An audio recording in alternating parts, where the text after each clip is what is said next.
कहानी की शुरुआत होती है 1928 में। हिंदुस्तान के कराकोरम पहाड़ों में एक आदमी कैंपिंग कर रहा था। अचानक उसे कैंप के बाहर एक अजीब सी चमकती हुई चीज दिखाई दी। आदमी उसके पास गया और देखा कि ये एक बहुत बड़ा रोशनी का गोला है जो पतली बर्फ की परत से ढका हुआ है। आदमी कुछ देर तक उसे घूरता रहा, फिर उसने अपने हथियार से उसे मारने की कोशिश की। जैसे ही उसने हमला किया वो तुरंत गिरकर बेहोश हो गया। गोला और ज्यादा चमकने लगा। थोड़ी देर बाद जब उसे होश आया तो गोला गायब हो चुका था और उसके शरीर पर एक अजीब सा निशान। इस बात को लगभग 80 साल गुजर गए और अब साल 2008 चल रहा है। हेलन नाम की एक साइंटिस्ट प्रिंसटन यूनिवर्सिटी में पढ़ा रही है। शाम को वो अपने सौतेले बेटे जेकब के पास घर आ गई। जेकब अपने पिता की मौत के बाद उससे बहुत दूर हो गया है, लेकिन हेलन फिर भी उसका बहुत ख्याल रखती है। अचानक हेलन को एक अनजान कॉल आया। किसी ने कहा कि एक गाड़ी तुम्हारे लिए आ रही है। उसी वक्त पुलिस ने घर को घेर लिया और एक FBI एजेंट ने दरवाजा खटखटाया और कहा कि हेलन को अभी उसके साथ चलना होगा। वो हेलन को कुछ भी बताने को तैयार नहीं थे।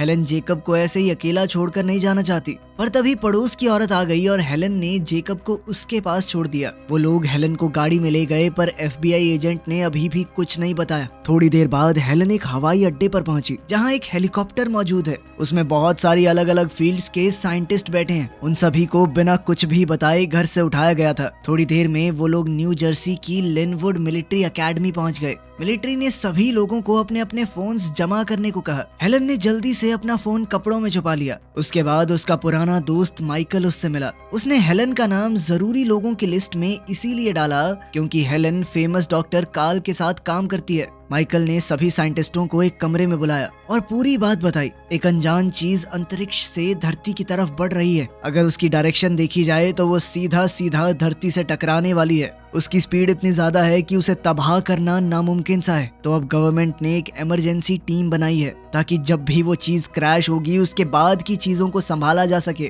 टीम के पास सिर्फ थोड़ा सा टाइम ही बचा है। वो चीज न्यूयॉर्क शहर के बिल्कुल बीच में क्रैश लैंड होगी, जिससे लगभग 80 लाख लोग मर सकते हैं।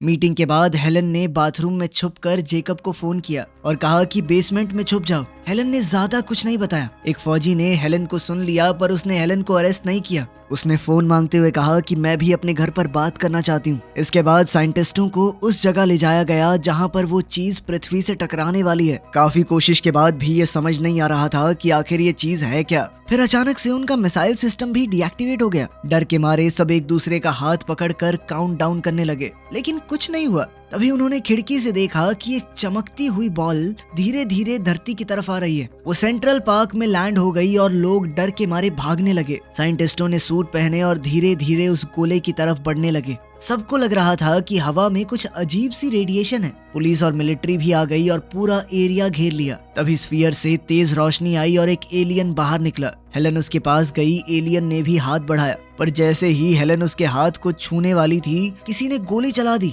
और एलियन हेलन की बाहों में गिर गया। फिर अचानक एक बहुत बड़ा रोबोट जैसा जीव उस गोले से बाहर निकला। उसने अपनी ताकत से पूरे एरिया की बिजली बंद कर दी और एक ऐसी आवाज निकाली जिससे सबके कान दर्द होने लगे। रोबोट ने उस एलियन को उठाना चाहा, पर एलियन ने अपने हाथ के इशारे से रोका और वो रोबोट तुरंत ही बंद हो गया। घायल एलियन को मिलिट्री लैब ले जाया गया। डॉक्टर्स को समझ नहीं आ रहा था कि आखिर इस जीव का इलाज कैसे करें। टाइम बर्बाद हो रहा था और एलियन की कंडीशन बिगड़ने लगी। हेलन ने कहा कि जल्दी से एक सर्जन को बुलाओ ताकि कम से कम गोली तो निकाल दें। सर्जन ने ऑपरेशन करके गोली निकाल दी। वो ये देखकर पूरी तरह चौंक गया कि उस एलियन का शरीर अंदर से इंसानों जैसा ही है। उसने देखा कि एलियन की ग्रे स्किन फट रही है, तो उसने पूरी परत ही निकाल दी। नीचे एक इंसान जैसा ही आदमी है। इसके बाद उन्होंने एलियन को एक कैप्सूल में रखा। हेलन ने हिसाब लगाया कि शायद वो सपना देख रहा है। तब वो एलियन अचानक से होश में आया और कैप्सूल देखकर घबरा गया, लेकिन हेलन ने प्यार से उसे समझाया और वो शांत हो गया। अब वो बिल्कुल उसी 1928 वाले आदमी जैसा लग रहा था।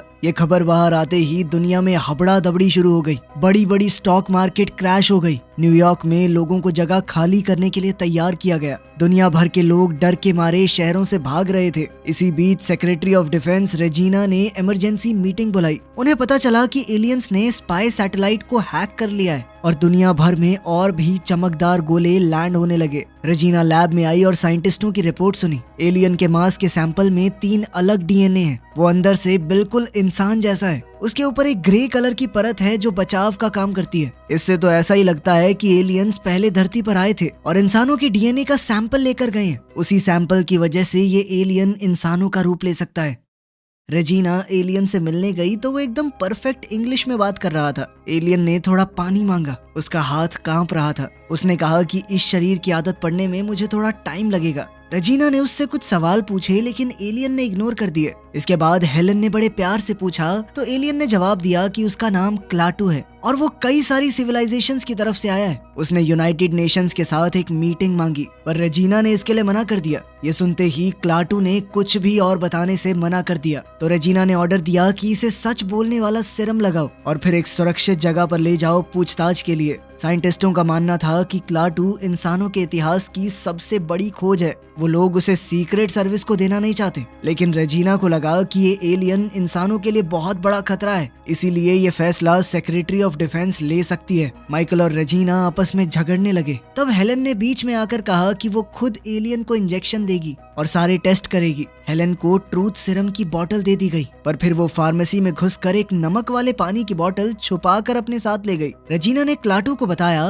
कि उसे एक और ज्यादा सुरक्षित जगह पर ले जाया जाएगा। क्लाटू ने कहा मुझे छोड़ दो, मुझे यहाँ से जाना है, पर रेजिना ने मना कर दिया। उसने कहा कि तुमने गैर कानूनी तरीके से हमारे प्लेनेट में घुसने की कोशिश की है और तुम्हारे रोबोट ने हमारी फौज के ऊपर हमला किया। इस पर क्लाटू ने कहा कि जब मैं प्लेनेट पे आया ही नहीं तो मुझे रूल कैसे पता होंगे, और रही बात रोबोट की तो वो तभी एक्टिवेट होता है जब लड़ाई झगड़ा हो और मैंने उसे रोक दिया था। लेकिन रेजिना ने ये बात इग्नोर कर दी और हेलन से कहा कि जल्दी से इंजेक्शन दो। हेलन ने ट्रूथ सीरम की जगह क्लाटू को नमक वाला पानी इंजेक्ट किया और धीरे से कहा कि भाग जाओ। इंजेक्शन के बाद हेलन को तुरंत वहां से ले जाया गया और वहीं क्लाटू को वो लोग एक कुर्सी से बांधकर एक कमरे में ले गए जहाँ पर झूठ पकड़ने की मशीन लगी हुई थी। एजेंट ने उससे कुछ सवाल पूछे और मॉनिटर पर रीडिंग्स देखता रहा। क्लाटू ने कुछ बेकार से जवाब दिए और फिर अपनी ताकत से मशीन को रीप्रोग्राम किया और उस एजेंट को ही बिजली का झटका दे दिया। इसके बाद क्लाटू ने एजेंट के दिमाग को कंट्रोल कर लिया और पूछा कि बेस से कैसे निकला जाए। उसने एजेंट को अपना सूट उसे देने का ऑर्डर भी दिया। फिर क्लाटू ने सिक्योरिटी कैमरास को कंट्रोल करके सभी गार्ड्स की लोकेशन देख ली। उसने उसी तीखी आवाज का इस्तेमाल करके सबको बेहोश कर दिया। तभी अलार्म बज गया, लोग भागने लगे लेकिन क्लाटू आराम से बिल्डिंग से निकल गया। इस बीच हेलन ने एलियन के मांस का एक सैंपल चुरा लिया। रेजिना ने सभी फोर्सेस को ऑर्डर दिए कि जल्द से जल्द उस एलियन को पकड़ो। जल्द ही क्लाटू ट्रेन स्टेशन पहुंच गया। वहाँ भी बुरा हाल था क्योंकि बहुत सी ट्रेन कैंसिल हो गई थी। क्लाटू को अब भूख लगने लगी क्योंकि उसका आधा शरीर तो इंसान का था। उसने अपनी ताकत का इस्तेमाल करके वेंडिंग मशीन से एक सैंडविच निकाल लिया। एक छोटा बच्चा उसे देखकर हैरान हो गया। अब क्लाटू ने लोगों को थोड़ा ऑब्जर्व करना शुरू किया और देखा कि लोग थोड़ी देर रुकने पर ही गुस्सा हो जाते हैं। अचानक क्लाटू को चक्कर आया। वो बाथरूम गया और देखा कि उसका खून बह रहा है। फिर वो अचानक ही बेहोश हो गया।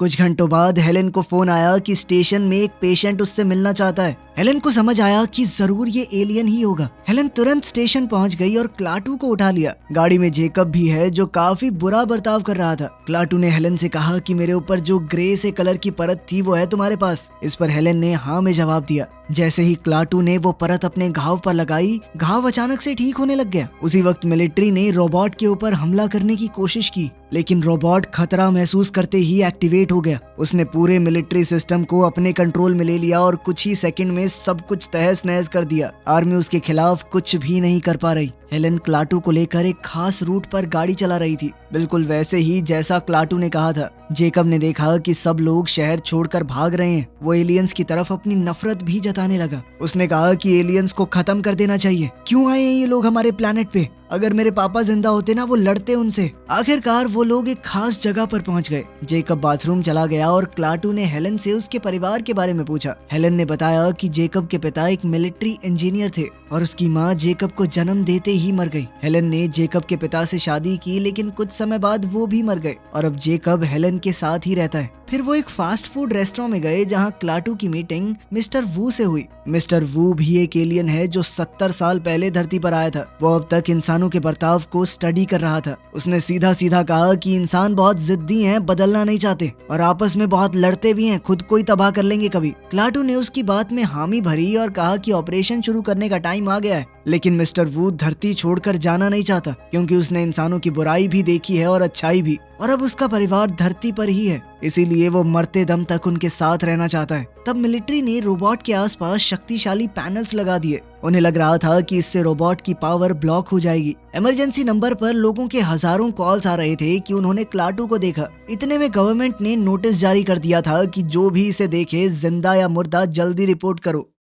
उधर हेलन, जेकब और क्लाटू न्यू जर्सी की तरफ जा रहे थे। जंगल में पहुंचकर क्लाटू ने हेलन से कार को रोकने को कहा और फिर वो जंगल में पैदल चल दिया। हेलन भी उसके पीछे गई और जेकब को वहीं रुकने को कहा। जल्द ही हेलन ने अजीब से कीड़ों का झुंड देखा। जब वो नदी तक पहुंची तो क्लाटू पानी को देख रहा था। अचानक एक चमकदार गोला नदी से बाहर आया और क्लाटू ने इमरजेंसी प्रोसेस एक्टिवेट कर दिया। इससे दुनिया भर में जितने भी गोले आए थे सभी एक्टिवेट हो गए। हेलन चौंक कर वापस गाड़ी की तरफ गई। जेकब को कहीं ना कहीं डर था कि हेलन क्लाटू से शादी कर लेगी और फिर उसके पिता की जगह क्लाटू आ जाएगा। हेलन ने कहा कि ऐसा कुछ नहीं होने वाला, पर जेकब ने उसकी बात नहीं सुनी और चिढ़कर जंगल में भाग गया। हेलन उसके पीछे गई और उन्होंने पेड़ों के बीच एक चमकदार लाइट देखी। ये सभी गोले पृथ्वी छोड़कर जा रहे हैं। सिर्फ एक ही गोला पृथ्वी पर बचा, जो कि खुद क्लाटू का है। क्लाटू वापस आया और कहने लगा कि मुझे शहर ले चलो। इस पर हेलन ने पूछा, वहाँ क्यों जाना है? तब क्लाटू ने बताया कि इंसान धरती को तबाह कर रहे हैं। इस पूरे ब्रह्मांड में पृथ्वी जैसे प्लैनेट बहुत कम है जहाँ लोग रह सकते हो, जीवन पनप सकता हो।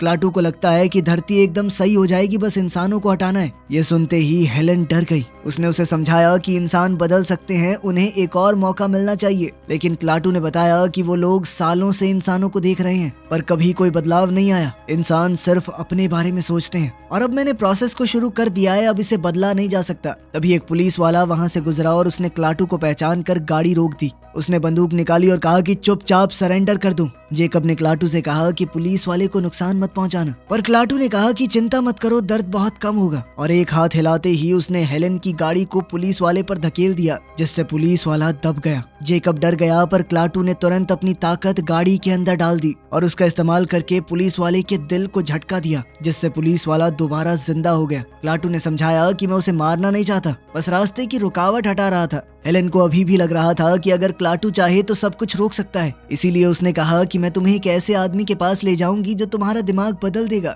इस वक्त सीक्रेट सर्विसेज के लोग उन गोलों को समझने की कोशिश कर रहे हैं जो धरती से ऊपर गए हैं। वीडियो में उन्हें पता चला कि वो चमकते हुए गोले धरती के क्रीचर्स को स्पेस में ले जा रहे हैं। रेजिना को समझ आ गया कि ये गोले ऐसे जीवों को लेकर जा रहे हैं जिनके बिना जीवन असंभव हो जाएगा, और इसका सीधा मतलब है कि धरती पर कुछ बहुत बुरा होने वाला है। मिलिट्री ने उस बड़े से रोबोट को एक अंडरग्राउंड साइलो में रख दिया। पूरी धरती पर दंगे शुरू हो गए। पैसों का कोई मोल नहीं रहा, लोग लूट मार करने लगे। उधर हेलन क्लाटू को काल के पास ले गई, जो कि एक नोबेल प्राइज विनिंग साइंटिस्ट है जिसके साथ हेलन काम करती है। क्लाटू ने बोर्ड पर एक फॉर्मूला लिखा देखा और उसे सही करने लगा। काल तुरंत ही उसके साथ उस प्रॉब्लम को सॉल्व करने लगा। काल को समझ आ गया था कि ये वही एलियन है जिसे ढूंढा जा रहा है। उधर जेकब दूसरे कमरे में टीवी देख रहा था। तभी उसने स्क्रीन पर वो नंबर देखा जहाँ एलियन के बारे में रिपोर्ट कर सकते हैं।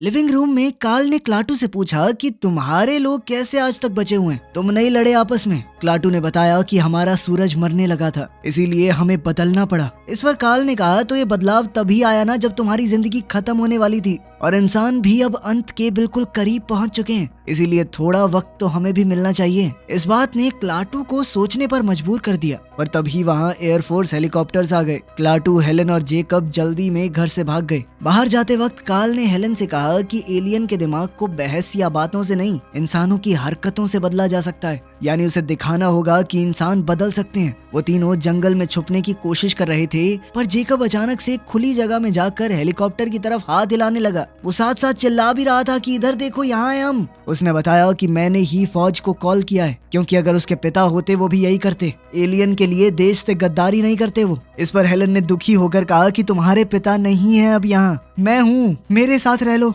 ये सुनकर जेकब रोने लग गया। अचानक एक हेलीकॉप्टर ने हेलन को पकड़ लिया और ऊपर उड़ाकर ले गया। बाकी हेलीकॉप्टर्स ने क्लाटू के ऊपर निशाना साधा और फायर करने की पूरी तैयारी कर ली, लेकिन क्लाटू ने पायलट्स को बिजली का झटका दिया और हेलीकॉप्टर आपस में टकरा गए। उधर जेकब डर के मारे जंगल में भाग गया, पर क्लाटू तुरंत उसके पीछे गया और उसे नदी में गिरने से बचाया। क्लाटू ने जेकब को मना लिया कि वो उसके साथ है। इस बीच हेलन को रेजिना के पास ले जाया गया। हेलन ने रिक्वेस्ट की कि मुझे छोड़ दिया जाए क्योंकि क्लाटू उसकी बात सुनता है और सिर्फ वही उसे रोक सकती है, पर रेजिना ने मना कर दिया। मिलिट्री बेस में स्पेशल फोर्सेस रोबोट के ऊपर एक्सपेरिमेंट कर रही हैं। उन्होंने रोबोट के ऊपर डायमंड ड्रिल चलाई लेकिन वो भी टूट गई। टेक्नीशियन एक और ड्रिल को लेने गया लेकिन टूटे हुए ड्रिल के क्रैक में अजीब से कीड़े तेजी से बढ़ते जा रहे थे और वो लगातार ड्रिल को खाने लगे। तभी वो रोबोट पूरा टूटकर छोटे छोटे नैनोबॉट्स में बदल गया, छोटी छोटी कीड़ों जैसी मशीन जो सब कुछ खाने लग गई। खिड़कियां टूटने लगी, लोग भागना चाहते थे पर बेस पूरी तरह से सील्ड था।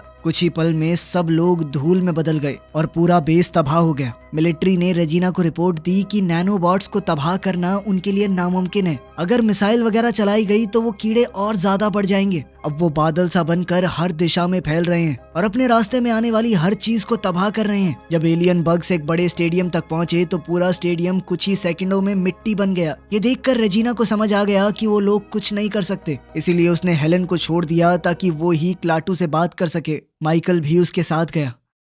जंगल में क्लाटू जेकब को एक कैबिन में ले गया और उससे कहा कि तुम अपनी माँ को फोन कर लो। फोन पर उन्होंने एक सुरक्षित जगह पर मिलने का प्लान बनाया, जिसके बाद जेकब और क्लाटू वहां के लिए निकल पड़े। रास्ते में जेकब ने मान लिया कि अब वो क्लाटू को मरवाना नहीं चाहता। ये सुनकर क्लाटू ने पहली बार सोचा कि शायद इंसान उतने बुरे नहीं होते जितना वो सोचता है। कुछ देर बाद वो लोग कब्रिस्तान पहुंचे जहाँ जेकब के पिता की कब्र है। जेकब ने रोकर क्लाटू से कहा कि क्या तुम मेरे पापा को भी जिंदा कर सकते हो जैसे तुमने उस पुलिस वाले को किया था। लेकिन क्लाटू ने कहा कि मेरी ताकत की भी एक सीमा है। मैं एक ऐसे इंसान को जिंदा कर सकता हूँ जो अभी घायल हुआ हो या मरा हो, लेकिन सालों पहले अगर कोई मर गया उसे मैं कैसे जिंदा करूँ। ये सुनकर जेकब को बुरा लगा और उसने कहा कि यहाँ से चलते हैं। उसी वक्त हेलन आ गई और दौड़कर जेकब को गले लगा लिया। जेकब ने भी अपने पिता की मौत को अपना लिया और उन दोनों ने एक दूसरे से अपने बर्ताव के लिए माफी मांगी। दोनों ने फैसला किया कि अब वो एक सही परिवार की तरह रहेंगे। ये सब देखकर क्लाटू को समझ आया कि इंसानों के अंदर भी प्यार और अच्छाई है